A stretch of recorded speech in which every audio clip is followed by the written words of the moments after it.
Welcome, everybody, to another episode of Nerding Out with Nic Bodiford. My name is Nic Bodiford. The date is July 21st, 2022. I am joined by the one, the only Pat Kerrane. Pat, how are you?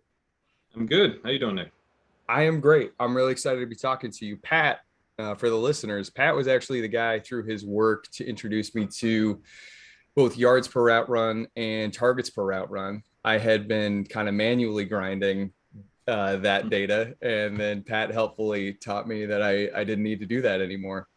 Um, for the show today, I've kind of pulled up some players that I have heard Pat talk about a lot, and I kind of want to dig around in a couple of regions with him, and we're just going to dive right in. The first area is a group of 4 wide receivers that I've had a really difficult time ranking, and I've continued to kind of shuffle them. So the 4 guys: Michael Pittman Jr., DJ Moore, AJ Brown, Courtland Sutton. And when I first started ranking all these guys in the spring, I actually had Sutton up at the top.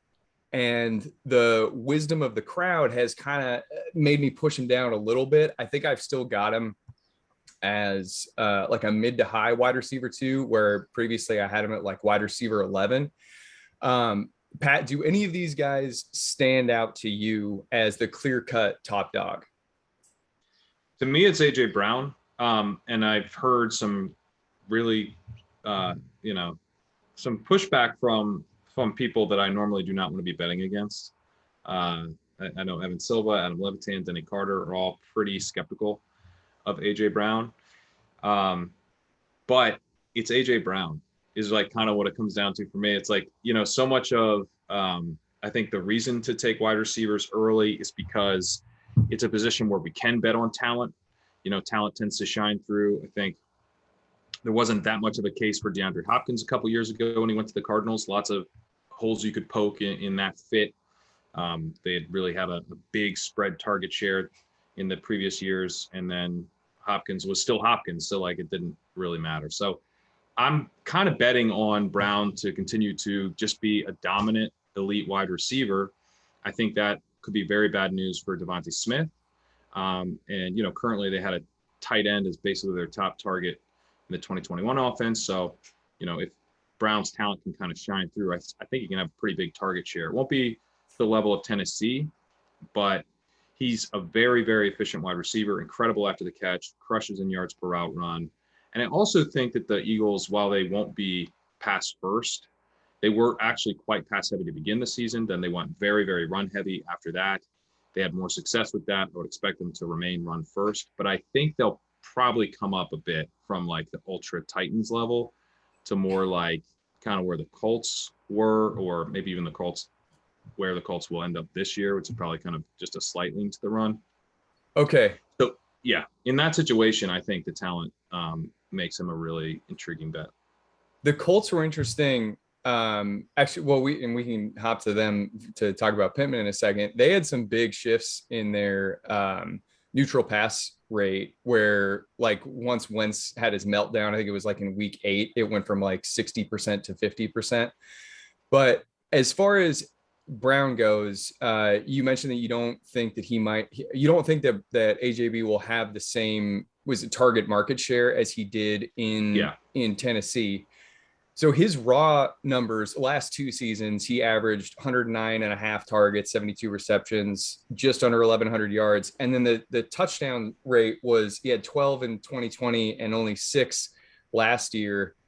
He's such an interesting player because his rookie year, he it was something like he didn't play 70% of the snaps until like week 10 or something crazy. Mm-hmm. And I think he's kind of got this, not because of that, plus the last 2 seasons where he played 12 of 14 or started 12 of 14 games, 2020, and then started 13 of 13 in 2021.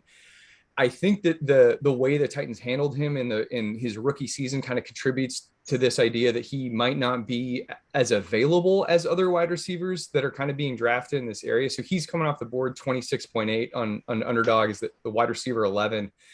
But what we can't not talk about with him is his yards per route run over the last 3 years: 2.24, 2.67, 2.72. I don't. Yeah. I don't know if I've ever seen do you know any off the top of your head? Is there anyone that matches that 3-year streak? Not off the top of my head. Odell Beckham probably came close with his start. I can pull him up, but yeah, I mean that is like just absurd the level of efficiency that he's had, and he's benefiting to some extent because the Titans run a ton of 2 wide receiver sets. Hayden Winks has shown that that's going to boost your targets per out run, your yards per out run, because you're competing against a tight end, and not a third wide receiver. So, he benefits from that. He also, I think, benefited particularly last year from a lack of target competition. Corey Davis is a professional wide receiver, so his first 2 seasons he had to deal with Davis, but last year he did not. So his career high in yards per out run is probably somewhat influenced by the fact that Davis was no longer there. However, like what he did last year is, I mean, it's not that far away from Cooper Kupp. Cooper Kupp had a yards per out run over 3, so he was kind of even on a different level than Brown slightly. But I mean, it's near Kupp, Yeah. To get over 2.5 is ridiculous. Basically, I think anything really over 2 yards per out run is kind of an elite season. So to be up approaching 3 is really, really otherworldly. And that's kind of I think maybe the talent argument with Brown gets a little underplayed because, to your point, he's missed games. But like we know from his profile, he can have these huge weeks. And that's really the thing that, that's not just a best ball feature, right? Like in season-long leagues, you also need the guys to have massive weeks to win you your matchups. So that weekly ceiling that you're getting from Brown is so exciting, and I think fully intact in Philadelphia. Okay. The missed game thing is so his second year in 2020, we found out after the season that he had torn both meniscuses, and he had surgery to repair both of them. And then 2021, he was listed on the injury report twice with like knee irritation or knee strains. So I'm not a doctor, and I'll have to bring Adam Hutchison back on to talk to him about it. But to me, it's either that, the knees will get better with more rehab and more time, or I guess arthritis will develop. I'm optimistic that he's just going to get healthier. And we'll move on here to the other guys, but you mentioned, best ball formats versus redraft. If we are talking redraft, does that move the needle? Does he drop, out to number 2 in this group for you, or is he just a clear cut number 1?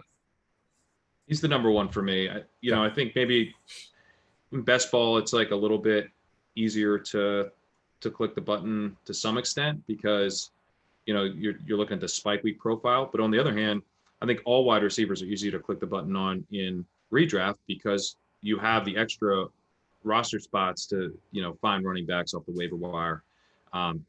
Your roster spots aren't locked all season is what I mean. So you can continue to churn, and getting those elite wide receivers that you're locking into your starting lineup gives you a bigger advantage because, people can't catch you by just catching spike weeks with mediocre wide receivers. So I actually think that despite the spike week profile, he's probably even better in managed leagues. That's really interesting framing.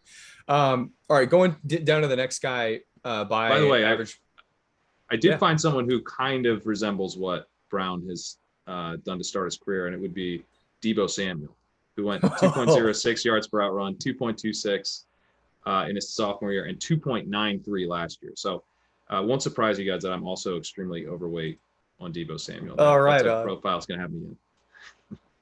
That's awesome. And actually, before we leave him on the Eagles passing rate, so they were like 66% pass on first half early downs for the first 6 or 7 weeks, and then just like I think they went down below 50. Do you have any estimate as to where their passing rate is going to be? I would expect them to be like -2 pass rate over expected. So that's gonna kind of depend on what how good they actually are, because the situation, if you're ahead, you're going to run more. So yeah, I would basically expect them to be trying to be slightly run first. And you mentioned the Colts. The Colts are another team that very clearly adjusted what they were doing last year because of the personnel. Like they lost faith in Wentz. they had a ton of faith in Jonathan Taylor, and you can see that their pass rate over expected really dropped. They were also doing stuff like running more on first down. When they're pretty sharp coaching staff, they tend to run not that often on first down because passing on 1st and 10 really sets your quarterback up for success. They try to do that. But it got to the point where they were kind of moving away from some of that stuff. And it's clearly because, as we later learned, they were completely out on Wentz. So that kind of like experimentation you see with the Colts, Sirianni came from the Colts.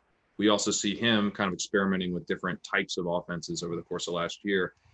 It does feel to me like this is the type of offense that's not like locked into a certain philosophy. They're going to try to experiment. And I suspect that if AJ Brown is playing really well and it's hoping Jalen Hurts gets to another level, that they would lean into that to an extent. So I think that creates an upside case for AJ Brown as well, because you have these flexible coaches.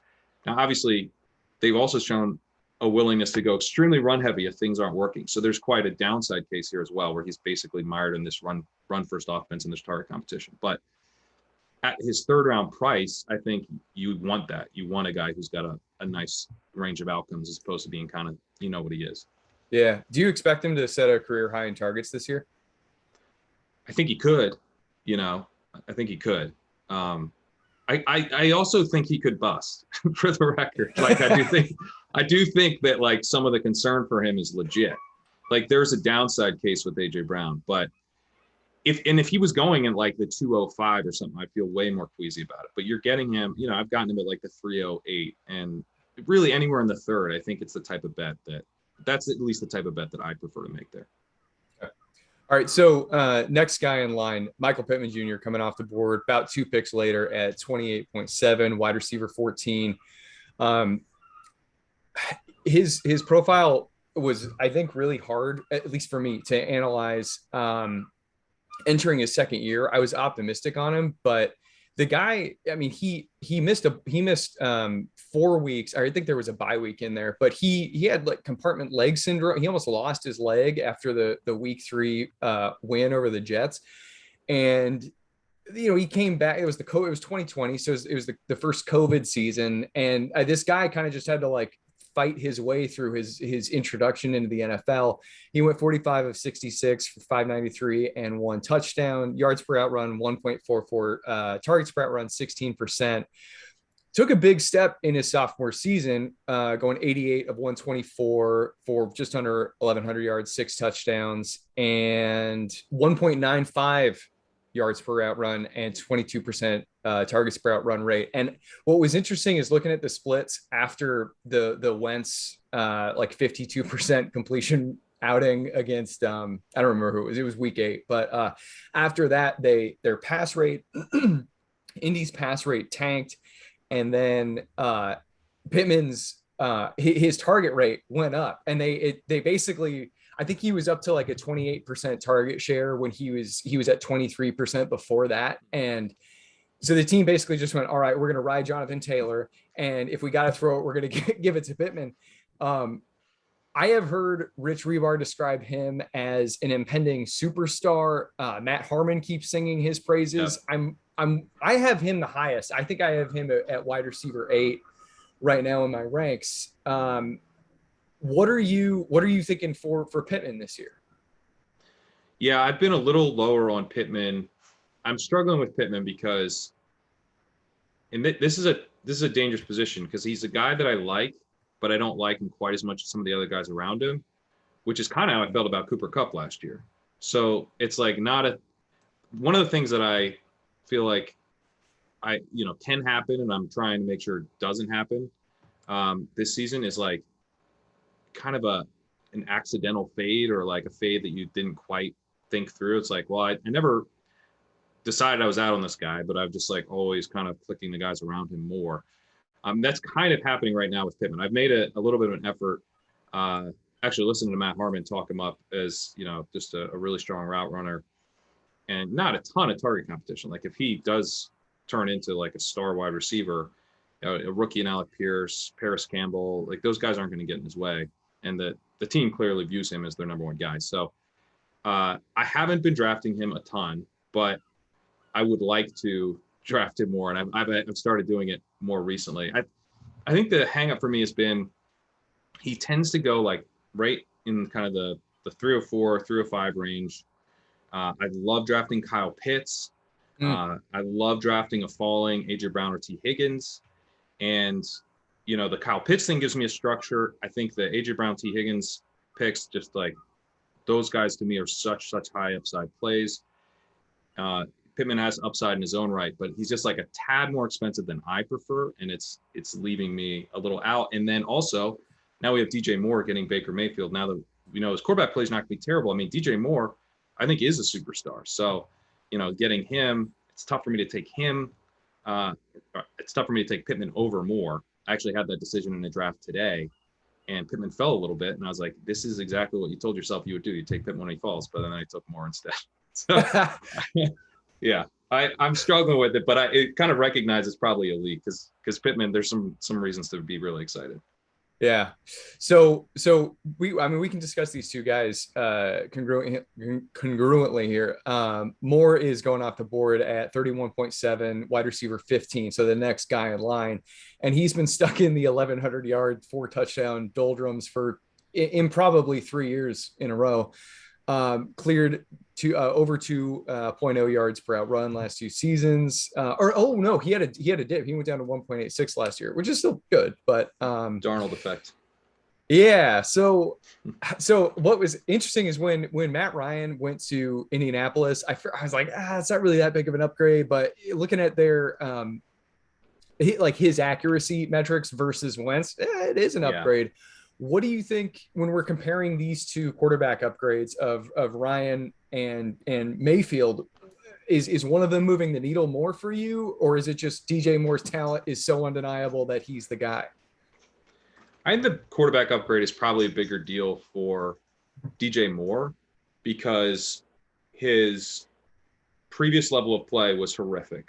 Like Sam Darnold, Cam Newton, and Phillip Walker were the quarterbacks in 2021 for the Panthers. Like, I understand that Wentz is not good, but Wentz was kind of middle of the road in EPA per play. He obviously caused them to throw less, which hurt Pittman, of course. But, DJ Moore, when he was over 2 yards per out run, he had Teddy Bridgewater throwing to him in 2020, right? He had, and 4 games of Phillip Walker. So it's, I think that the quarterback upgrade is just bigger there, and also DJ Moore strikes me as a guy who could move up considerably in ADP. So I don't want to, if I'm seeing him kind of where he was going prior to Baker Mayfield going there, I'm like, why is he going where he was before? Like we know now that it won't just be Darnold there. It won't just be a rookie. Like we have an out to good quarterback play. Baker might not get there. Baker really struggled last year, but it's still so much higher upside in terms of just having like a capable offense, an offense that isn't, just absolutely atrocious. That's a very good point. I do think the upgrade is a big deal for Pittman as well, because I think, Ryan can facilitate solid offense. It's a big offensive line upgrade for Ryan. So, we could see his play improve from last year quite a bit. But Ryan was not that good last year. He's old. And, I think it's plausible that he plays basically like Wentz did last year, but they're throwing a little bit more. Like that's, I think, a pretty reasonable outcome. So I would expect that it's a little bit better than that, but man, Sam Darnold's so bad. This quarterback upgrade is a big deal in Carolina, I think. Yeah, Darnold is broken. And I like what you're saying there from just like a game theory perspective of continuing to draft DJ Moore for now, while, his ADP is in stasis. And then, pivot to Michael Pittman in a month from now when DJ Moore's up in the second round. Let me get some like 312 Pittman. Can I do that? I'd love there to. There you go. So last guy on the list is Courtland Sutton, who I was too high on last year. And I now have a better understanding of the fact that wide receivers can be slow coming off ACL tears. But looking back to his 2019 breakout season where he was, some had him as an all-pro snub. And I remember, I think like Evan Silva and Sutton, I think they had like a nice little interaction on Twitter back in the day where it was like, yes, you should have been an all pro. And he was an absolute beast. I remember Josh Norris was super high on him back in the Roto World days when he was coming out. So that season, 2019, went 72 of 115 for 1,100 yards, 6 touchdowns, cleared or posted 2.08 yards per route run with a 21% targets per route run share. I personally am quite a bit higher on him than I am the other pass catchers here. And I think I actually have the Denver wide receiver core as Sutton, Patrick, and Jeudy. And that makes me nervous. Maybe I actually feel kind of similarly to you. Jerry Jeudy is my Michael Pittman, where like I wide receivers tend to do it early and I know he has flashed at various times, but he really hasn't had like a big breakout. He was in trouble with the law. I don't think they picked up his 5th-year option. Correct me if I'm wrong on that. I don't know if they have to yet, right? Okay, is that what it is? Season. Okay. Yeah. Yes, thank you. But they just paid Sutton and Tim Patrick. This scheme where they had, Nathaniel Hackett was deploying Devontae Adams as like a big slot from time to time. That's maybe more a Tim Patrick gig than Jerry Jeudy. And they're going to run some 2 wide receiver sets. I think Sutton's the guy who's locked in for 2 wide. I think he's, obviously locked in at 3 wide. Sutton's coming off the board 37.1 at wide receiver 17. Let me phrase it to you this way. Why can't Courtland Sutton be Russell Wilson's DK Metcalf? He totally can. Yeah. Okay. I think he totally can. It's just like, I think so we have 2 things. We have a quarterback change, obviously, which is huge, but that's going to be very good, but it's also creates some uncertainty about how things are going to shake out, who's going to have a strong connection with. Right. We saw we have Robert Woods and Cooper Kupp last year, and it's like, that made a big deal for both of them that, Kupp had the connection and the offense ended up being built around him. So we don't really know how that's going to shake out. And I could see it being Sutton. I think Sutton's more likely. When it initially happened, I was like, I wonder if Judy's going to be the more expensive guy here. The market has chosen Sutton, and I'm with them. I think I am Sutton over Jeudy as well. Partly because in terms of the routes, I think you're exactly right in terms of the tier or in terms of the ranking. I think Sutton, Patrick, and then Jeudy will probably run the most week 1 routes, because they're talking about how Patrick's ahead in 2 wide receiver sets. Jeudy might be playing primarily out of the slot. That's not a great sign for Jeudy. We could be looking at him running 75% of the routes. Sutton could be up closer to 90%. And just like that alone, it's like one of those things where now you could have Jeudy with great efficiency and he's still not quite delivering what Sutton is, because Sutton's just out there more. On the other hand, I do think there's a chance that Judy's their best wide receiver. He had 1.85 yards per route run last year. He had a high ankle sprain last year. He was dealing with really, really bad quarterback play. He's never had good quarterback play in his NFL career. So he hasn't broken out yet thing is so what, it doesn't really matter to me that he hasn't broken out, and he was a very good prospect. And honestly, when you look back at the Alabama stuff, part of the argument was these guys are cannibalizing each other. They're all really good prospects, but they all had to play with each other.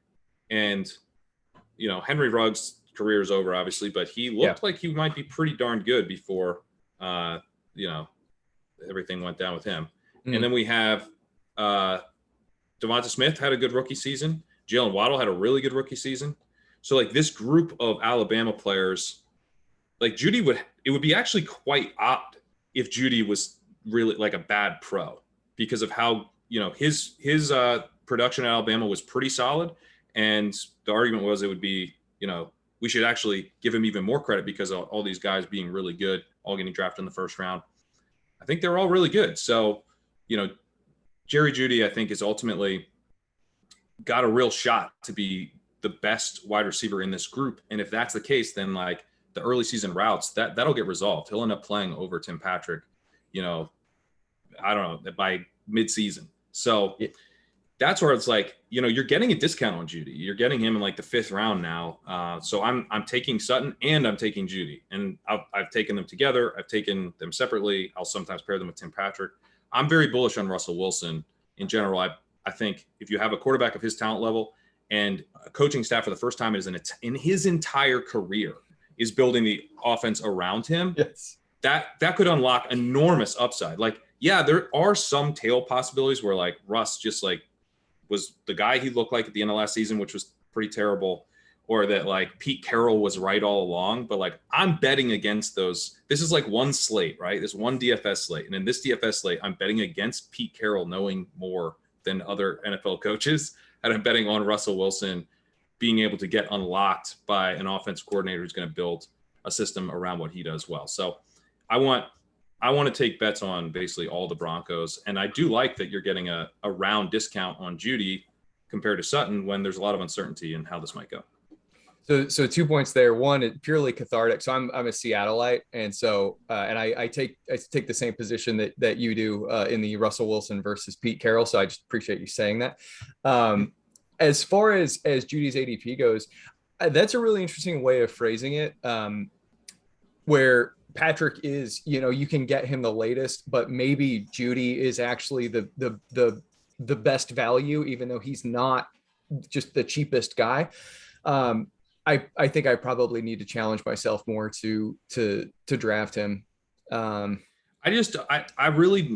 don't think I can live in a world where it was a Bronco who you needed and I didn't have them. Because like the Broncos to me is like such an obvious team to target.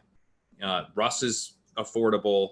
You can get Sutton's like, I think maybe slightly overpriced in terms of like the confidence level that we should have, but I'm still drafting Sutton because I do think he has that DK Metcalf type ceiling. So I'm drafting Hamler. I've made fun of the Albert O stuff endlessly. I'm overweight Albert O. Of course, I'm drafting my boy Greg Dulcich. I've drafted Melvin Gordon. Yeah, I'm underweight him, but like normally he's the guy I'd be like, gross. I'm drafting him. I'm drafting everybody. I love it. Well, that and the schedule is in our favor here on this. I mean, AFC West gets to play NFC West. Dwayne McFarland talks a lot about how I think it's Superbook, Sportsbook. It's like 56% of the totals they have so far are that go over 50 points are involve an NFC West or AFC West team. I mean, this could just be a very, very fun divisional pairing to watch. All right, moving on to the next section. So we got a helpful tweet earlier this week from Scott Barrett, where he highlighted the fact that drafters I guess we could phrase this a bunch of different ways. The way that I'm going to phrase this is drafters are getting a lot sharper when it comes to drafting quarterbacks and tight ends by positional ADP, being drafted in the top 5 and finishing in the top 5. There's a 60% correlation at the quarterback position last year, also 60% at tight end last year. 2020 was 40 for QB, 80 for tight end. And then when you go to top 12 by ADP versus top 12 by finish, we have 92% in line at quarterback and 58% at tight end. How are you handling these two positions? Are there guys that you are like aggressively targeting at their ADP in that top 5 or top 12 range? Yeah, I am. So that stuff actually makes me a little nervous because some of it could just be like variance. Like, we just happen to get lucky a little bit. But I do think there's reasons that would occur at those two positions. At tight end, you have like a handful of guys in the league that are playing a different position than everybody else that can block like a tackle and run routes like a wide receiver. Like there's like 5 dudes on the planet who can do that at like a really high level. And so if you have one of those guys and he doesn't get hurt and he doesn't fall off due to age, and I don't know, we weren't like totally wrong about who he is, or he's in like a super run heavy offense that just kind of ruins it, like it sometimes happens with Kittle, where like might happen to Kyle Pitts. It's like, that's it. Like you can't catch, like if Kelce has a season that we think he can, you can't catch him in best ball or in managed, with like an assorted group of like Irv Smith and Tyler Higbee. Like you can't do it. It's like they're just different guys. Those guys are like running the like late career Jason Witten route tree, the Evan Ingram in the Giants route tree underneath stuff. They're total outlets. So I think it really comes down to, do the guys stay healthy? Because tight end is a position where we do see a lot of injuries. And so it's kind of a risky bet to take a tight end early because, if that guy goes down, that team is probably sunk. But at the same time, it gives you such a positional advantage. And I think from like a talent perspective, it is pretty easy to like identify the guys who are in that tier now. And then we're okay. I don't think we're great, but we're okay at identifying some of the guys who might jump into that tier going forward. That's the part where I'm like TJ Hawkinson, I'm a little bit more nervous about because I'm like, you've never actually been one of these guys. You seemed like maybe you would be like a couple times. You're like, I think he's becoming the guy, but he's never actually been hyper efficient. He's a young player. I think he could break into that mold, but those bets actually make me more nervous than taking like Kittle. Kittle in the 5th round right now is like just the easiest click. And Kyle Pitts in the 3rd, I'm taking, he'll fall to the 4th, which I think is wild, but I love it. I think you're getting great prices this year. Darren Waller in the 4th is excellent. Mark Andrews, I've taken at like the 212. Normally he's more like early to mid 2nd, but and then Kelce. I think Kelce's not someone I'm getting as much of as I would because I know I can probably get Pitts in the 3rd or maybe even Kittle in the mid 5th. So it like actually affects how I'm drafting Kelce, but getting Kelce in the late second or the late 1st is pretty nice given how many targets he could have this year. Yeah. So you bring up an interesting point here. And I actually haven't studied tight end injury rates all that much. Josh Larkey was on the undrafted, I think last month with, by the way, your episode with Jax was fantastic. I've listened to that twice now. That was a lot of fun. Yeah. He's great. But so Josh Lucky was talking about, when he hears a tight end can block well, it just makes him angry. He's like, all I hear when I hear that is just that, okay, great. He's got another avenue to getting hurt while not producing for me. But George Kittle is one of my favorite players on the planet, and he's probably the best tight end in football. In this next section, we were going to talk about inflection points, but I listed 2 tight ends. So I kind of just want to get your opinion on both of these guys. Kelce, he's getting a little bit older. Are you nervous in that regard? Or is it, do you just continue to draft him at ADP and hopefully profit? No, I'm nervous. Yeah. I think what we've seen with Kelce is not just like, oh, he's older, maybe out of nowhere he'll fall off. Like, I think he arguably fell off last year.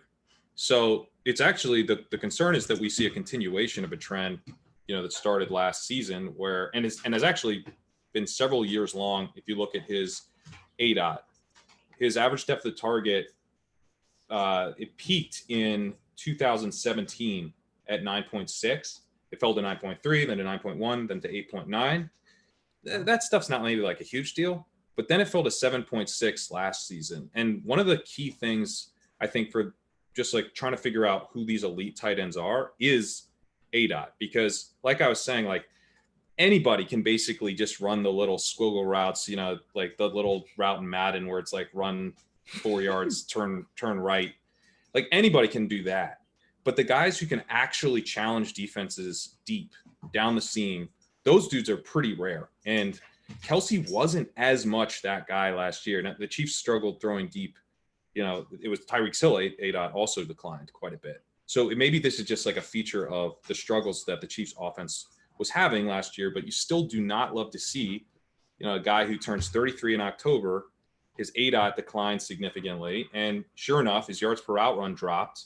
Yards per target is positively correlated to ADOT, but also guys who get who run shallow routes tend to get targeted more frequently. So you would love to see Kelce's ADOT stay above 2 with the Kelce's yards per out run stay above 2 with his ADOT decreasing. You didn't. He dropped to 1.92, which is the lowest that he's had since 2015. He's been above 2 every season since 2015. So kind of like the Kelce profile statistically, he wasn't quite there last year. It wasn't like super far off, but yeah, it's definitely a concern. I think it's a reason to take a lot of stabs on the other Chiefs wide receivers, because if Kelce falls off, there's going to be a lot of targets to go around otherwise.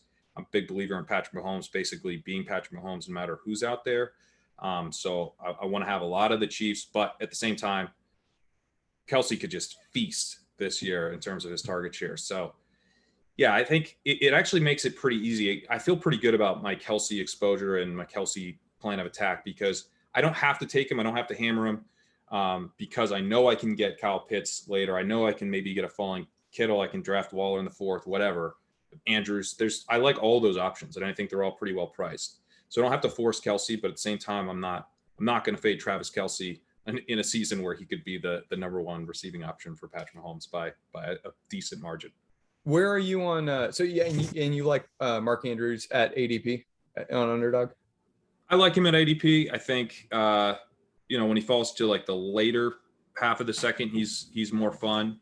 Yeah, partly because you're sometimes getting a running back to fall back to you in the 3rd, so you can do stuff. You can do like a Jefferson, Andrews, and then get a Javonte or something.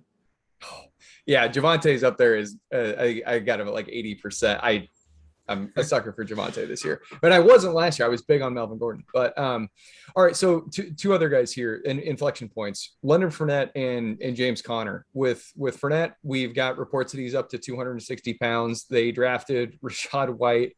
Connor basically gave us like his first mostly full season last year after a bunch of connective tissue injuries. And I only mentioned that specifically because that's something that Edwin Porras of Fantasy Points has kind of called out as being, recurring connective tissue injuries can be a bit of a unique red flag. How are you feeling about these two guys? I'm not drafting a ton of either. I was taking Connor a little bit earlier, but then just looking at his 2021 and seeing like how touchdown dependent he was made me pretty nervous. I guess like I don't really see anyone coming for Connor's role. Like I like, Benjamin is like a late dart throw. But I don't think he'll like really, he's not going to displace Connor the same way that Connor kind of did to Edmonds to an extent. But, the Darrell Williams signing, I don't think is ideal. I think it shows signals that they're probably going to have Williams out there on a decent amount of passing downs, or maybe that ends up being Benjamin, but that like Connor's probably not going to be this 3-down guy. So I think he's a similar profile where you're again betting on a really high touchdown total for him, which he definitely could get, but just not as exciting of a bet as, I thought it was when I was making it early on. I think he's fine at like a late 3rd round ADP. I've been kind of more interested in catching like the last of the wide receivers there. And, with DJ Moore, like I say, becoming more interesting in that range, it's really tough to like click Connor over more for me. Fournette, not someone I'm drafting a ton of either, but partly because I'm like, I want this discount on the Lenny is fat reports. It's not materializing for me. I saw Justin Herzig getting him in like the 308. It's like, that's what I've been waiting for. Yeah. Waiting for that. Yeah. But so if I can I would love to get some Fournette in the early 3rd and get my exposure up to like an okay place. Because my thing with Fournette is he is an older back. He showed up to camp completely out of shape after signing a new deal. He turns 28 in January. And this Rachaad White is an awesome receiving prospect. I mean, he was incredibly efficient. He's a bit older. You don't love to see that, but he's big enough. He's 214. So he's like big enough to where he's not just like a scat back. He's a guy who could be, involved on early downs. Tom Brady throws to his running backs on early downs. So I think he'll be playing right away. Greg Allman came on a Good Football Show. He said he's already the number 2 back. So that means they're going to be mixing him in. He doesn't need to have 3rd down to get receiving work because Brady throws to his running backs all the time. Brojo had a 9-target game in 2020. If you don't believe me that Brady throws to his running backs in early downs, he throws his running backs on every down. So I don't think we need White to like earn a 3rd down role to get on the field and to show what he can do as a pass catcher. And then, you could, I think White is a good enough prospect that he could eat into Fournette's kind of every down role as the season goes on. And in like these tournaments where you need your guys peaking in week 15, 16, 17, Fournette's just been a little bit tougher for me. But he's also a dude that could bury me. So I don't want to be completely out on him. And that's why I'm kind of tilting not getting more of this fat letting discount than I thought I would.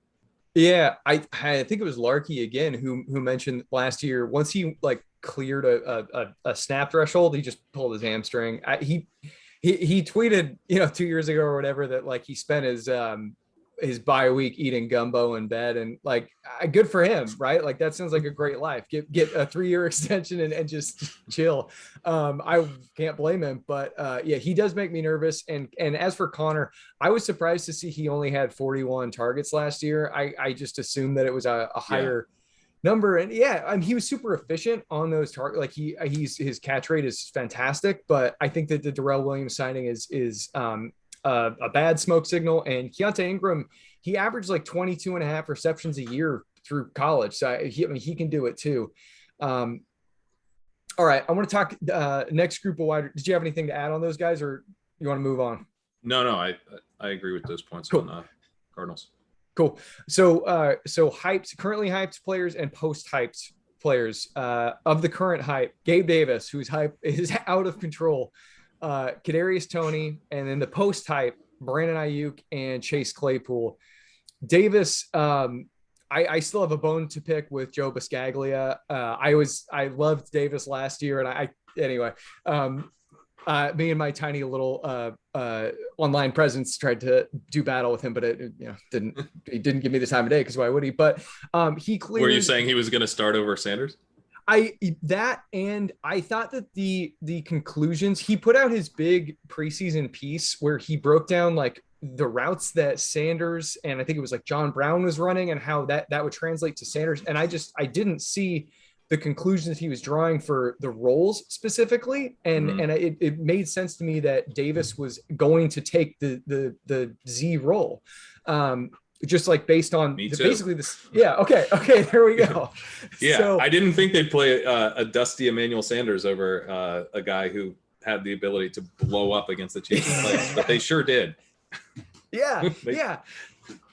And I think that might have just been the coaching staff wanted him to really earn it, given his low draft capital. Like coaching staffs, for whatever reason, don't kind of believe it when they've hit. For whatever reason, takes him a second. But they did turn it over to him. And I love listening to Dwayne McFarland talk about this stuff when we talk about sample sizes, because people will want to take out Davis's playoff explosion last year, his 4 touchdowns last year. And his response is always like, why would we do that? He did it. And he showed us that this is part of his sample. So when you look at Davis on the whole last year, cleared 2.0 yards, 2.3 yards per route run, 19% targets per route run.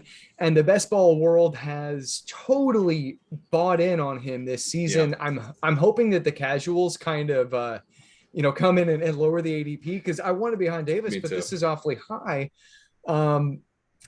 What are you doing with Davis, and what are you? Do you have a similar hope that his ADP drops? I do. I'm still drafting him. Yeah. In the 4th round, like also the way the ADP lines up. Like if you have Jamar Chase, who I had, so today I had a decision where I was like, I could take Gabriel Davis or Jalen Waddle, and I was like, I should probably take Jalen Waddle, but I have Jamar Chase, so I'm taking Davis. And I had Travis Kelce fall to me in the 2nd round of that draft, and then I had Deontay Johnson fall to me in the 5th. So if I could go back and do it again, I would take Davis again. I guess I'm I'll give up a little bit of the value or whatever for this week 17 correlation here, and just a super high upside weekly player in Davis. And if I feel good about the other positions, I think not that Waddle can't have huge weeks as well, but it's so easy to imagine when the stars aligned for Davis, him having these massive games, partly because the last time we saw him, he had a massive game, but also he's a high ADOT player who is in a Josh Allen offense, and he doesn't have anybody challenging him for outside routes now, right? They brought in Jamison Crowder. Jamison Crowder couldn't be more of a slot receiver. Isaiah McKenzie, who is maybe not even that. He's more of a gadget guy who, finds his snaps in the slot, but he's not a traditional slot receiver like Crowder or Beasley. So I don't see any. Khalil Shakir, the rookie they drafted, is more of a slot guy as well, kind of a yards after catch guy. He can play some on the outside, but he's not an outside deep threat. So Davis, who is an outside deep threat, and apparently has gained some weight. He's going to be at 227 this year, kind of playing kind of like a DK. What if he's Josh Allen's DK Metcalf? Say it. Are we going to be oh no, we took him in the 4th round. Should have taken him in the 5th. Like, it's not going to matter. Like, if it's not going to matter. So, and Stephon Diggs, he didn't have the best connection with Allen on some routes last year, which was disappointing after such a great connection last year. I think that I actually think that Davis will help Diggs because he's going to be able to draw defensive attention, but there's also an opportunity here maybe to create kind of a 1B type of situation to Diggs. Like, I wouldn't say that's like the most likely scenario, but I think it's possible that we kind of view them as like, kind of like Metcalf Lockett, where we're starting, we're kind of picking the week, like which week is it going to be? I think that's probably in the upper end of Davis's range of outcomes, but I don't think it's like completely crazy after, he did have over 2 yards per out run in his sophomore season. And he was a good prospect. He was an early declare. He had a breakout season. He falls to day 3. And with those guys, you need to be a lot more skeptical of their career could develop a little bit more slowly. But that's the exact same story for Stephon Diggs. He was a great prospect, fell to day 3. He kind of takes him a little bit longer, but then once he finally gets the opportunity, he explodes. So from an upside perspective, like, I think Davis in the 4th is fine. Obviously, I'd prefer if he was in the 5th or 6th or something like that, and he was just the easiest click ever. But I think, the fantasy community is doing a good job of making us pay for upside. So if you want the upside, you're gonna have to pay a 4th round price at the moment. Maybe the casuals will give us a discount, but I think it's fine. I mean, if you were to move up much more than this, I'd probably stop drafting him, but he's still in the range where I think it's okay. I think I've heard Leone say that his his total upside, 100 percentile finish outcome is just being the 1A.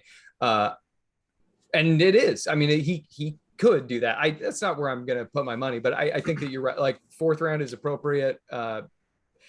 Something else that I've heard you mentioned is that McDermott might switch to more 2 tight end sets, which would also benefit Davis because, as you said, he doesn't have anyone. All of the depth on this team is the slot group. And was it? I think Gretsch was suggesting pushed back on that, and I think in an intelligent way, where he's saying like, okay, yeah, sure. There's only 2 wide receivers out there, but it doesn't necessarily mean that it's literally like X, then a Z on the other side, and 2 tight ends. Like, they can have both wide receivers on the same side. Maybe one's kind of out of the slot. You have like maybe a tight end split out on the other side, whatever. So you could easily have Crowder in a 2 wide receiver set. You could easily have McKenzie playing that same role. So, but I still think that the majority of 2 wide receiver sets would be Davis and Diggs, because those are their top 2 wide receivers. I mean, Crowder was running with the 2s in minicamp. So, I think he's still dealing with passing McKenzie, which I think he will do, but he was running with the 2s. Like, I don't think he's coming for Gabriel Davis's snaps. Like, Gabriel Davis looks pretty locked in as the number 2 wide receiver here. And yeah, if there's 2 wide receiver sets like OJ Howard, the reports is that he basically is not able to cut. Like, he looks, it sounds like he looks like a tackle. Like, I don't think OJ Howard, tore his Achilles and has never really been the same guy after. And, early reports from this offseason were not promising that he's regained that form. So if you're competing with OJ Howard versus Isaiah McKenzie or Jameson Crowder, like, it's going to be a lot easier to draw a target, I think. A 50-50 contested catch is going to look more appealing when OJ Howard is the check down option. Yeah. Now I think we're at like the 50-minute mark. Do you have time to go past an hour? Yeah, I don't have a hard out. Okay. All right, cool. I just, didn't want to surprise you. Final thing about Gabe Davis for the listeners. Pat mentioned that, he drafted Chase in the 1st round, and then that meant that he had to come back and get Davis. That's of course the week 17 correlation that Pat is, by law, we have to talk about that when Kerrane's on the show. So Kadarius Toney, he's my highest exposure player on Underdog. He and Tyrion Davis Price. Toney seems to me like he seems like a superstar in the making. He looks like he's the next Stephon Diggs. I think he might be his own. He's probably his own biggest enemy. I was listening to, I think I mentioned this on podcast the other day, but I was listening to a stream that Crack Rock was hosting, and he mentioned that he knows some folks in the organization, and basically the coaching, Joe Judge and Garrett were calling Toney and say, hey, show up to practice. And he was just saying, I'm the best player on the team. Screw you. I'm not I don't practice, he's and pulling an Allen Iverson, and no surprise he had a bunch of soft tissue injuries, which is like that's what happens when you don't prepare your body for this. And I guess ownership kind of said, okay, great, let's get coaches in here that he respects so that we can get our quote unquote best player in. And so I think that the stars are aligning for him to have a big year. Of course, he threatened the holdout or wouldn't show up, and Daigle drafted Wandale seemingly at the time as his replacement. But now I think that we've got some clarity as to what the roles are going to be, where Wandale, I guess, is going to be the starting slot receiver, and Kadarius Toney is going to be like the Z. But the good stuff about Toney that I like, sort of with a Brian Daigle correlation here, is that Toney led all New York Giants wide receivers at yards of separation, average yards of separation, with 3.4.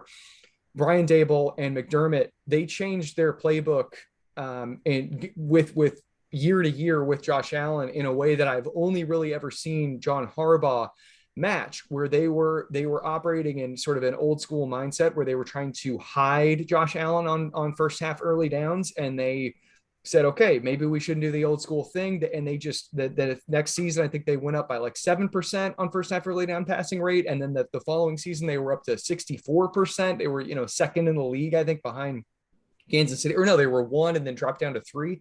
But they very and with their personnel, McDermott the year before Daigle was there, he had Tyrod Taylor, and they're running like they traded for Kelvin Benjamin. They were trying to do the all right, we can dial the erratic passer in by having these jump ball guys, and they quickly learned that doesn't work, and we need to give our sporadic armed quarterback guys who can separate. Well, we've got last year's best separator on the team.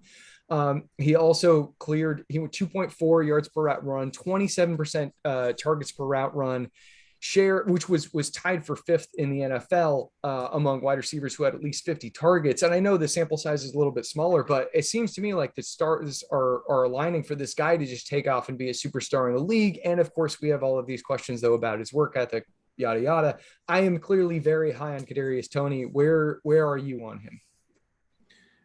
I'm high on him. I'm not as high as you are, I don't think, because I mean, he was not a good prospect, in terms of looking at his draft capital versus his college production.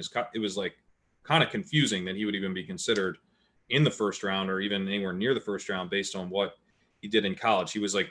He flashed some really nice efficiency in yards per route run as an underclassman. He wasn't actually that great as a senior, but the highlights were off the charts with him. And he's but he's kind of seen as this raw guy, like kind of an improviser type of dude, and wasn't earning playing time, which is a major concern until basically his senior season. That's like kind of the archetype of like a first round bust, is like a guy who impresses NFL scouts in his senior season. However, I'm like almost heartened to know that he's a little bit of a head case. Like the fact that because like you need a reason for like why did this happen, and the most common reason is that he's not that good. So like if he's if you're looking at like a college profile of a guy who struggled to get on the field, coaches clearly didn't trust him, it's like, well, maybe he's kind of mercurial, but like he's super, super talented. We're like, okay, well now I'm actually like somewhat interested, because what he did show last season, he just had such a high ceiling, his ability to get open and earn targets. And he actually played a decent amount on the outside, and he was good there. So I do think that he's probably playing the Z role, and probably think of him as kind of a Deontay Johnson type, where he's going to get open easily, and maybe earn a lot of targets from a passer like Daniel Jones, who might be kind of similar to late stage Ben Roethlisberger in some ways. He's like he's got the mobility of maybe like a 16-year-old Roethlisberger, but the arm and mindset of a 39-year-old Roethlisberger. I love that. Yeah. So I kind of view him in that way, which gives him, I think, a very high ceiling. But at the same time, I don't want to be like massively overweight on him, because easily a guy who could just be like a total dud, because I think he could just be the coaches could be completely out on him. He's the type of guy, I think, based on what he's shown, not just in college, but last year. I mean, he gets ejected from his breakout game. Like he could be the type of dude where he just gets benched. So yeah, Martavis Bryant, right? Like Martavis Bryant. Yeah. I love the way that I think you phrased that brilliantly with sort of like the reasons why he was not a good prospect. And some of this is maybe a bit of a mea culpa because I was like all the way out on him entering last year. And then, I felt like I had to course correct. Maybe I've overcorrected. Okay. So another guy that I have been very high on in the past, Brandon Aiyuk. I loved Deebo Samuel, and I also loved Brandon Aiyuk. And then the back-to-back injury years, I didn't do my homework on how those injuries carry over year to year, and I jumped ship on Deebo last year, and then was all in on Aiyuk. And Ayuk's interesting. He's hovered around 1.7 yards per out run in both of his professional years. But when you kind of parse the data a little bit more and you look at basically his Shanahan doghouse splits. Mm-hmm. So, going up to week 7 or actually through week 7, where he was basically just a blocker and not really getting targeted, that drug his yards per out run down. If you filter week 8 and on from last season, he goes over, he's at 2.09 yards per out run, which makes sense. He looks like a phenomenal player. And I was listening to Matt Harmon talk to Rich Rebar last week. Closing the show, Rebar asked him, hey, is there anybody that you just want to shout out that you want to talk about that we didn't bring up? And Aiyuk was his guy. And Harmon just said, he still looks to me like this beast of a wide receiver, great route runner. He's great after the catch. Where are you on Aiyuk? I like Aiyuk. Yeah, he's a guy you're not paying a ton for at the moment. I just pulled up my exposures to check where I was at on Toney. I'm at 12% Toney in Best Ball Mania. I'm at 17% Brandon Aiyuk. So both guys I'm drafting, but yeah, Ayuk's actually a little bit more expensive than Toney, and I have more. Partly because I don't see the same downside risks as far as playing time goes. Hopefully we did that already. We're through that. We're not getting the doghouse again. I've actually never seen someone come out of Shanahan's doghouse. Normally it's he's on it's a Dante Pettis situation where he's on a different team. So that alone I think is a little bit bullish. And then I think Aiyuk was kind of a little bit of a tough prospect because he was a JUCO transfer. And so you only get 2 seasons of him at, I believe, Arizona State, which with N'Keal Harry. Yeah. So N'Keal Harry plays firmly ahead of him when Aiyuk is in his junior season. And it's not until his senior season that Aiyuk goes off. But Aiyuk was super productive, efficient, awesome after the catch in his final season. And not in a gadgety way, but catching a 20-yard pass, taking it to the house. A really exciting downfield threat, as well as a guy who can do work over the middle. And we've seen that. We've seen his ability with the ball in his hands. So as a talent, I'm in on Aiyuk. I think he's flashed enough that we should be open to the idea that he can kind of challenge Deebo a little bit to be kind of, again, probably a 1A 1B type of situation. But yeah, I don't, as much hype as there is on the 49ers, Aiyuk's ADP doesn't seem overly expensive to me. No, it's not. It's in the 80s. I think he's wide receiver 43. What is interesting about the quarterback situation here with, the potential nervousness in a young guy in Trey Lance who, couldn't get on the field, who I was gaga for last year, is that Lance, purportedly, I guess we've had some reports that he's suffering from arm fatigue that have, been debated. But he's got a cannon, and Ayuk's ADOT is pretty decent. I think it's around it's 10.5 last year. Aiyuk, if Lance is the guy, I know that there's the bear case that Aiyuk might suffer from this just because we have a guy who's learning the ropes. It also might actually be a boon for him to have Lance under center and not have Jimmy Garoppolo just doing lasers in the short to intermediate center of the field area. I mean, this could be the perfect passer for Brandon Aiyuk. do you have any quick thoughts on Trey Lance before we move over to Chase Claypool? I mean, I'm super bullish on Lance. Like, I think the thing with Lance, there's like a number of reasons why I think he's just like one of the guys. It's like, why am I even doing this if I'm not going to be overweight Trey Lance in his first year as a starter? Like, what's the point? But, you know, you're getting a discount right now still because Jimmy Garoppolo's there. And I've brought up, you know, you bring up Lance, I brought him up on a Good Football Show, and there was like some reaction even after the show. One of our producers like, so you think Garoppolo's definitely out of there? I'm like, yes, like Garoppolo's out of there. Like, he hasn't been at the team facility. Yeah. You know, his shoulder's not right yet. So they can't move him. No one's to trade for him with his shoulder not fully healthy. But that's basically the holdup. It's just, as soon as that happens, he'll be elsewhere. And if he's not traded, they're going to cut him. So Lance is like, if you're getting any kind of discount on Lance because of this Jimmy stuff, which I think you still kind of are, then you got to take it. And my guess is that once that resolves itself, that he might move up ahead of Russ. You know, there's that like Russ, Brady, Dak group.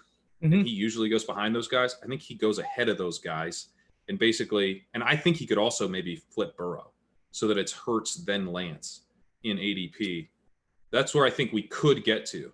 Now, maybe we don't. But if we get there, I would really like to not have to draft Lance at that price and be able to getting him now in the 8th, late 7th.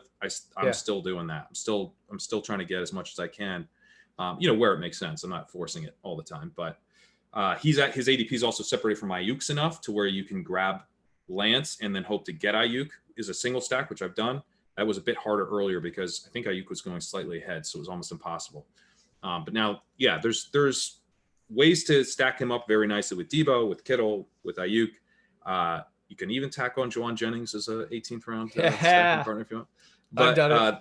I've also done the Tyrion Davis-Price move or Elijah Mitchell, where you take one of those guys, get another receiver later. So he's just like really easy to fit into drafts. Kind of represents at the moment the end of like that tier of elite quarterbacks that I would like to get at least one guy from, if not two.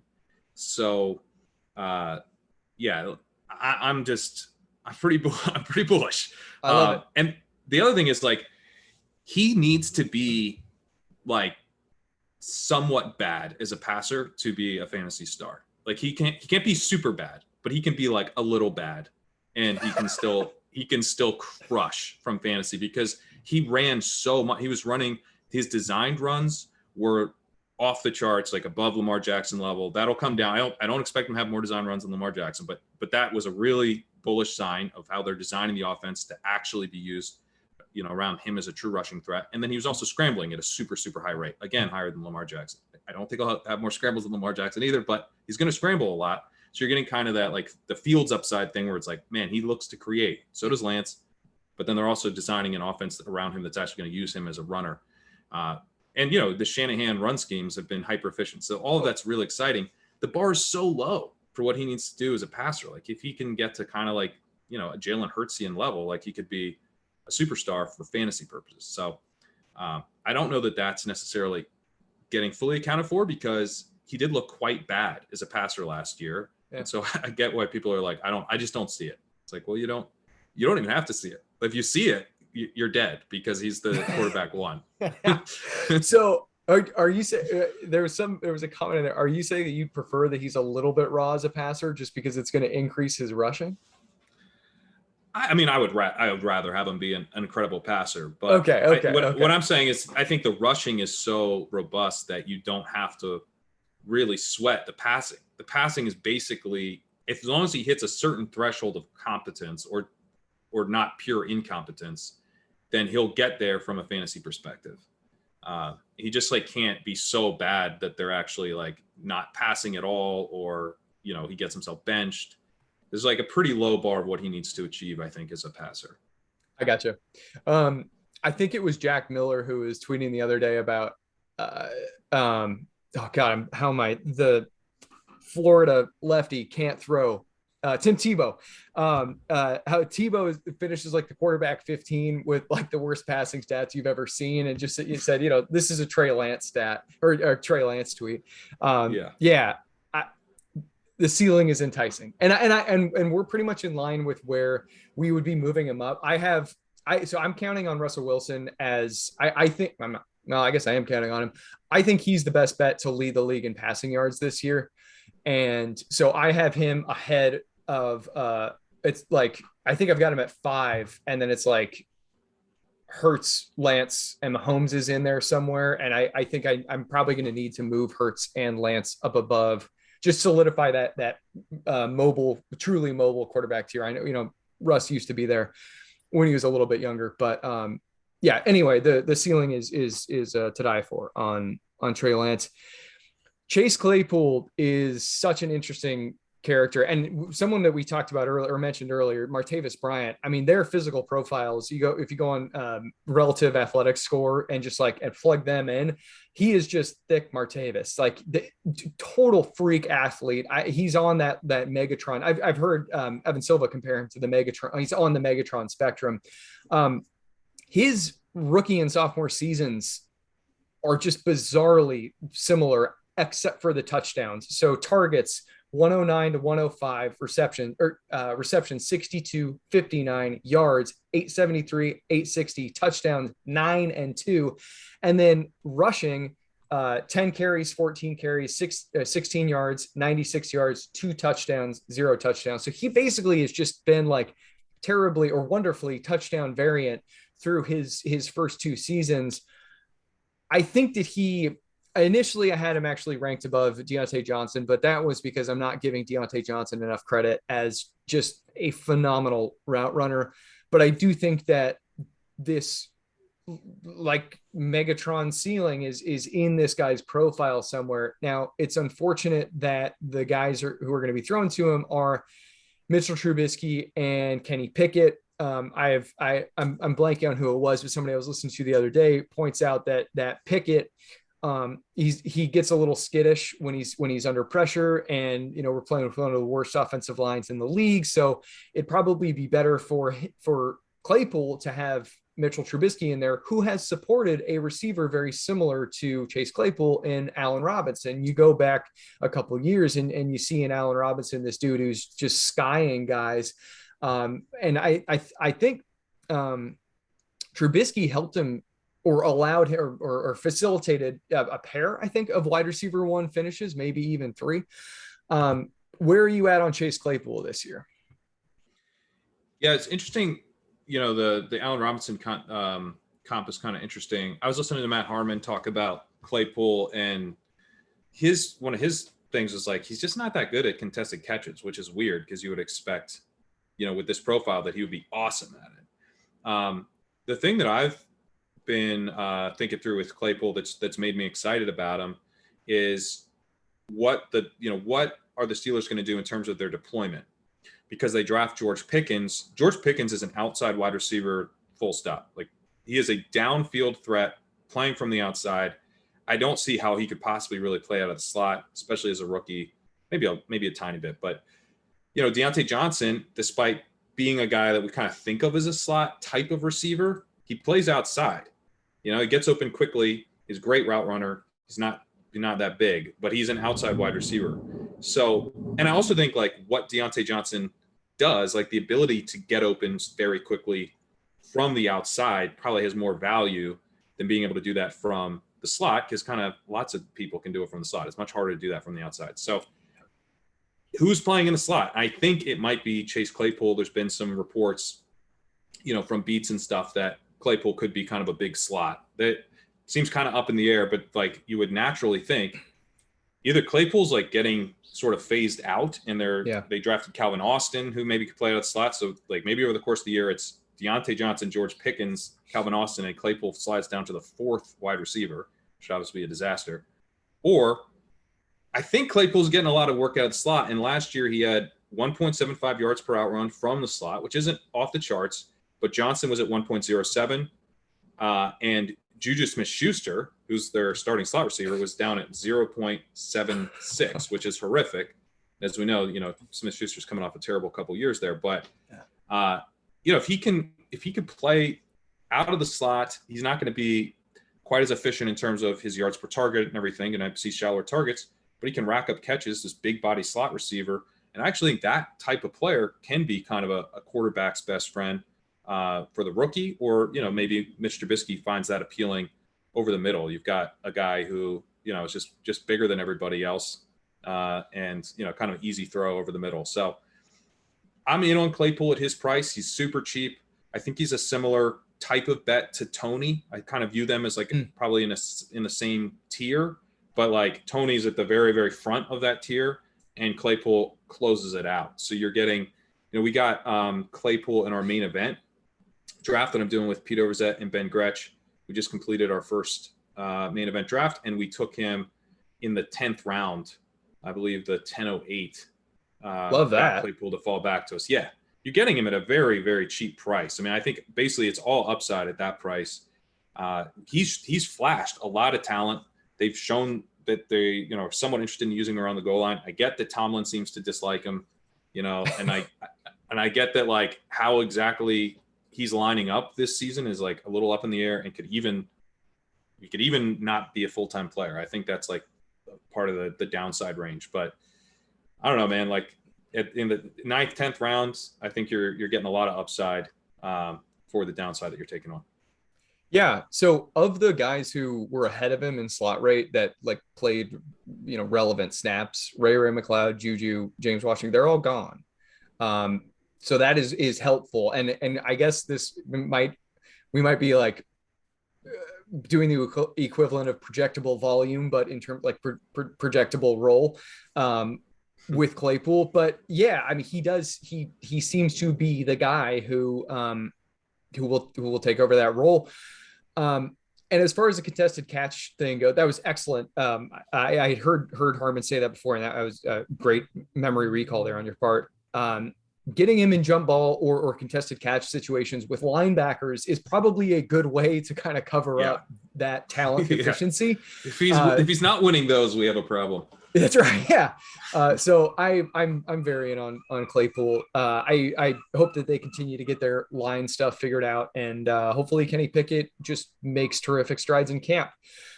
Okay, moving on to some quick hitting thoughts here. One is not really fantasy related, but I just want to know, is John Daigle as pleasant in person as he is in podcasts? And I'm assuming that you guys have met in all of your work together. Have you, or did you overlap at NBC? Okay. No, we overlapped at NBC. Yeah. I'm trying to think. Did Daigle go to Cannes last year? But we met. Daigle's one of the first person in the industry that I've met. Because before I started at NBC, he was I think he was starting his nomadic adventure. Yeah. He was moving out of Stanford, and he was down in New York. And this was like the summer of 2020, where it's like kind of people are kind of coming out of the woodwork in the middle of the pandemic. We're sort of like, there's no vaccines yet, masks and stuff all around in New York. Like, but there's a ton. At the time I lived in Manhattan. I was about to move to Brooklyn, but all the bars and everything was outside. We're all outside, and you could have drinks out, like walking around at the time. So it was like kind of a cool atmosphere in New York in some ways, because it was like so different from the typical. Like one of the main issues with New York in years past was like there's not a lot of stuff outside. Like there's no outside bars, no outside restaurants really. It's all kind of inside. So yeah, he met me down in the West Village, and we like just kind of hopped around to a bunch of different bars. Had an awesome night. We made a bet, I think regarding Antonio Brown versus Andy Isabella, and then Daigle had to mail me my keys because somehow he ended up with them. So it was that kind of night. Daigle's the best. Fantastic. That's awesome. Yeah, he just seems like the most pleasant person. I tend to be kind of cynical, and so I try to surround myself with people who are much more positive. And whenever I'm listening to Daigle, I'm like in a good mood by the time the podcast ends. So anyway, that's cool. And then Canton last year as well. We were all at Canton, so cool for the Fantasy Football Expo, which we'll be out again at. Right on. All right. next quick hitting question. Which is your favorite fantasy platform? And that can be just, plain underdog or as specific as you want to get, FFPC. Yeah. Who does it the best? I mean, underdog has the belt right now. It's just clean. Like, I'll go to DraftKings to, do a best ball draft over there and not come running back to underdog. They're just, it's just a fun experience to draft over there. I think, let's see. FFWC is a dynasty provider, and they do some high stakes stuff. I actually find it's like a little wonky and weird, but once you get used to it, I actually kind of like it. FFPC, I think, does an okay job. Their waivers, I've become like very much, if your waiver system is put the guys in order of like I don't know how to describe it, but I want the waiver system where you drop one player and that's the bid. It's like you're dropping this player and here's what happens when you drop that player. That there's the other system, like the old ESPN system, where like you just kind of rank all of your things like in one order. And if you have that now, I'm just beyond tilted. So any site with that type of waivers, I'm out on completely. NFC, fix your site. I'm not a big sleeper guy. MFL, I think, it's tough. MFL is tough. I used it one time and I couldn't find the scoring rules like on the site, like in my league. And again, I'm a Seattleite. And so we aren't allowed to participate in the evils of gambling here. I have to go to a different state to get all of that set up. But MFL, it just blew my mind. I spent so long trying to just figure out what my own league's scoring setting was, and I could not find it. Someone had to tell me. I think there's too much customization or something. Because like if you go to an MFL league, like there's the one, like a lot of times there's like a button that says draft and it shows you like the most recent draft results. But then like that's not always there.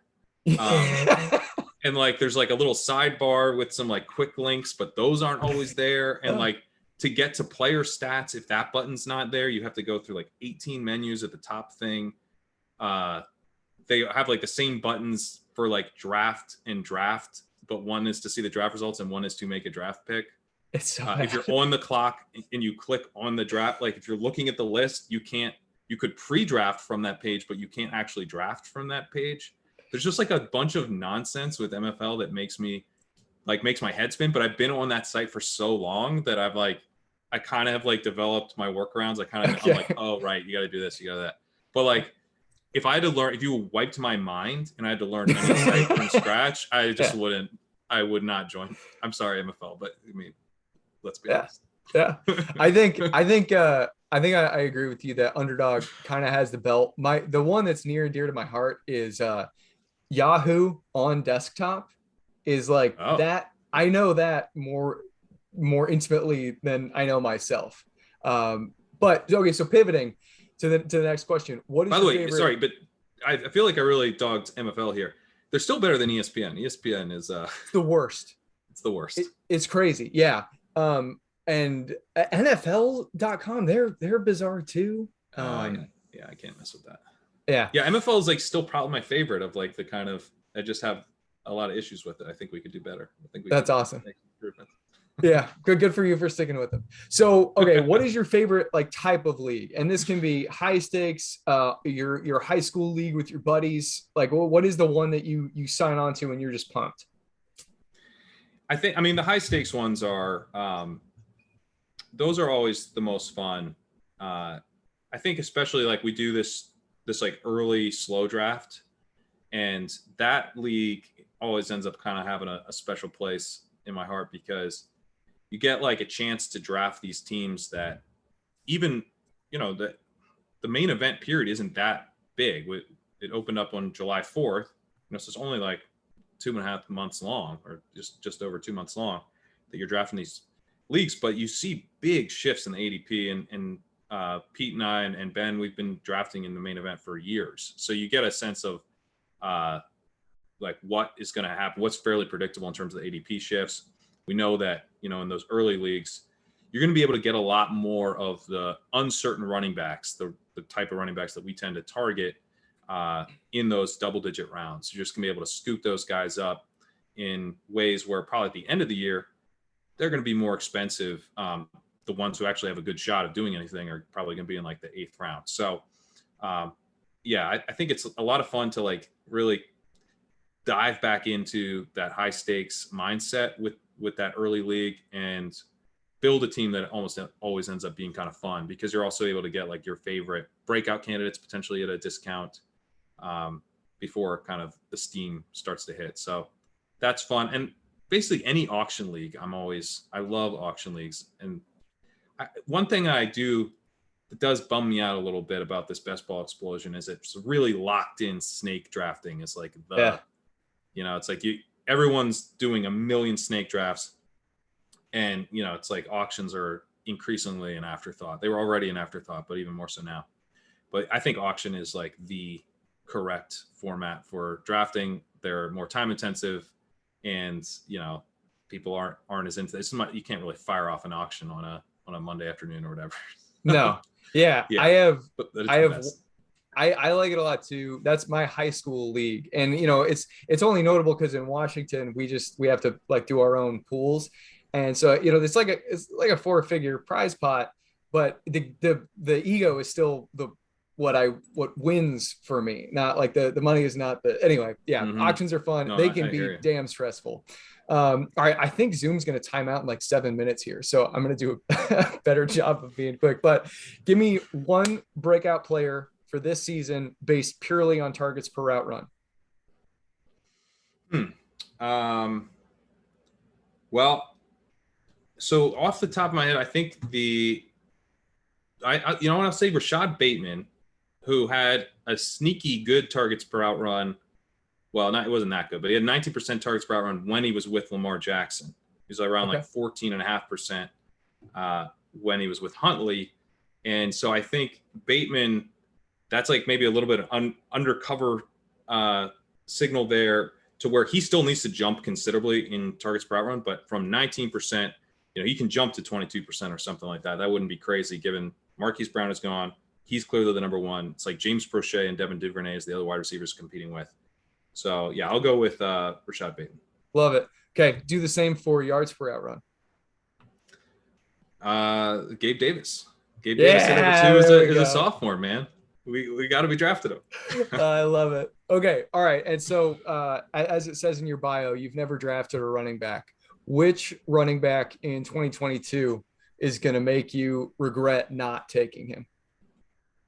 That's a good – yeah, so – Najee Harris scares me a little bit. I don't have a ton of him, but I do mix him in. One of the things I like doing is if I get like a wide receiver in the late first, and then if Najee slips to the second, I'll scoop him there. But yeah, I'm not really prioritizing Najee, so that concerns me a little bit. Derrick Henry, I think can always bury you. I believe he plays the Texans in week 16. So, like, it's so easy to imagine just a bunch of Derrick Henry teams in the Week 17 final for these, like, best ball tournaments. So just throwing defenders. Yeah. Just going total D-Hember against the Texans. Like, it's pretty – I mean, it almost is a lock. So, I've actually drafted some Henry just being like, I can't have none of this guy because he's got such an easy path to carrying teams into the final. If I build teams like I build them with Derrick Henry, that probably is going to be pretty unique. Trying to think, like I'm not going to have much mixing. So me neither. He could easily, just in terms of like a pure like hard fade stance, he could really make me pay for that. That's probably the biggest fade stance I'm taking on any running back this year is Mixon, who I think is very touchdown dependent, doesn't seem to have any realistic shot of third downs, hasn't shown to be the elite level talent to be able to really take off on kind of a 2-down workload like Jonathan Taylor. And then you're also looking at an offensive line that should be better for sure, but wasn't actually that bad. They were 20th in PFF's run blocking grades last year. They were 29th in pass blocking grades. And I think the improvements that they made probably make a bigger deal for the passing. And that could lead to a team that's passing more overall, which would make a lot of sense given the talent there on Burrow and the receivers. So, I don't end up seeing – I don't see Mixon getting cheaper, so I don't see myself moving really off the fade stance, and I'm comfortable taking a pretty aggressive fade stance on Mixon. So I'm therefore the most opened up to him just shoving it down my throat. Yeah. That and I mean, there's the downside to him is or one of the outs for him is, we've had the steady drumbeat on Chris Evans as like the ascending pass catching back, and for whatever reason, Zach Taylor's saying this stuff about how we'd have to take targets away from Higgins and Chase to feed Mixon. It doesn't make any sense. But I'm there with you on Mixon. Before I let you go, I don't remember, did you and Jax Falcone / Scott Blanche, did you guys talk about Julius Chestnut? We did, yeah. Okay, yeah. we were deep in the weeds on that one. Yeah, that's the don't leave the draft with Adam if you had a couple drinks. But anyway, that was his. Right. I think mine's Travis Trustin Ebner.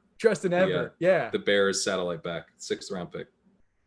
All right, Pat, I appreciate you giving me your time so much. It was very nice of you. I had a blast talking to you. I hope we can touch base again soon. Do you want to tell the people where they can find you? Yeah, me too, Nick. This was a lot of fun. And find all my stuff over at NBC Sports Edge and a good football show. We're actually recording at 4 o'clock. Today we'll be streaming, I believe, live to Twitch. It'll be on YouTube after the fact and on wherever you get podcasts. But we're going to be drafting some best ball teams. I think me, Kyle, and Pat are all going to be drafting. We'll see who comes out with the best team. And that show has a good football show has beat reporters on our Monday episodes as we do our division by division previews. So those have been a lot of fun. Some really good nuggets on those episodes. Cool. And ship chasing Wednesdays at 9:15. Yeah. You guys are doing like your mini-sodes of your live draft right now. We are. Yeah. There's a ton of content on the feed right now because we're putting out mini episode. Every time we're on the clock or about to be on the clock, we've jumped on usually for like a turn for a couple picks and discussed where we're at. And so those are rolling out. We had a crossover episode this week with Davis Maddock talking about Scott Fishbowl in addition to the weekly episode every Wednesday night. Those are great. I like the little updates. All right. We'll let you go, Pat, but thank you so much. Talk to everybody soon. See ya.